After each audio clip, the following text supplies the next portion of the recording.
ಕೊಲೆ ಕೇಸ್ನಲ್ಲಿ ನಟ ದರ್ಶನ್ ಪೊಲೀಸ್ ಕಸ್ಟಡಿಗೆ. ದರ್ಶನ್ ಸೇರಿ ಎಲ್ಲ ಆರೋಪಿಗಳನ್ನು ಕಸ್ಟಡಿಗೆ ನೀಡಿ ಆದೇಶ. ಕೊಲೆ ಕೇಸ್ನಲ್ಲಿ ನಟ ದರ್ಶನ್ ಪವಿತ್ರ ಗೌಡಗೆ ದೊಡ್ಡ ಸಂಕಷ್ಟ ಎದುರಾಗಿದೆ. ರೇಣುಕಾಸ್ವಾಮಿ ಕೊಲೆ ಕೇಸ್ನಲ್ಲಿ ನಟ ದರ್ಶನ್ ಸೇರಿ ಎಲ್ಲ 13 ಆರೋಪಿಗಳನ್ನು 3 ದಿನ ಕಸ್ಟಡಿಗೆ ನೀಡಿ ಆರ್ಥಿಕ ಅಪರಾಧಗಳನ್ನು ವಿಶೇಷ ಕೋರ್ಟ್ ಮಹತ್ವದ ಆದೇಶ ನೀಡಿದೆ. ಈ ಮೂಲಕ 13 ದಿನಗಳ ಬಳಿಕ ನಟ ದರ್ಶನ್ ಪೊಲೀಸ್ ಕಸ್ಟಡಿಗೆ ನೀಡಲಾಗಿದೆ. 2011ರಲ್ಲಿ ಪತ್ನಿಗೆ ಹಲ್ಲೆ ಮಾಡಿದ ಪ್ರಕರಣದಲ್ಲಿ ಜೈಲು ಸೇರಿದ್ದ ದರ್ಶನ್ ಇದೀಗ 2024ರಲ್ಲಿ ಕೊಲೆ ಪ್ರಕರಣದಲ್ಲಿ ಪೊಲೀಸರ ಅತಿಥಿಯಾಗಿದ್ದು ವಿಚಾರಣೆ ಎದುರಿಸಬೇಕಿದೆ.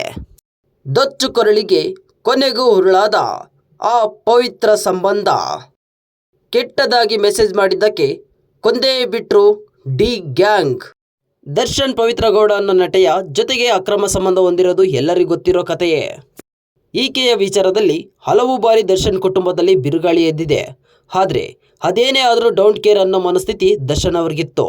ಶ್ರೀರಂಗಪಟ್ಟಣದಲ್ಲಿ ಕಾಟೇರ ಸಕ್ಸಸ್ ಸಂಭ್ರಮದಲ್ಲಿ ಇವತ್ತು ಅವಳಿರ್ತಾಳೆ, ನಾಳೆ ಇವಳಿರ್ತಾಳೆ ಅಂತ ಹಗುರವಾಗಿ ಮಾತನಾಡಿದ ದರ್ಶನ್ ಈ ಎಲ್ಲ ಆರೋಪಿಗಳಿಗೆ ಸಂಬಂಧಿಸಿ ಸಾಕಷ್ಟು ಸಾಕ್ಷಿಗಳು ಕೂಡ ದೃಢಪಟ್ಟಿವೆ.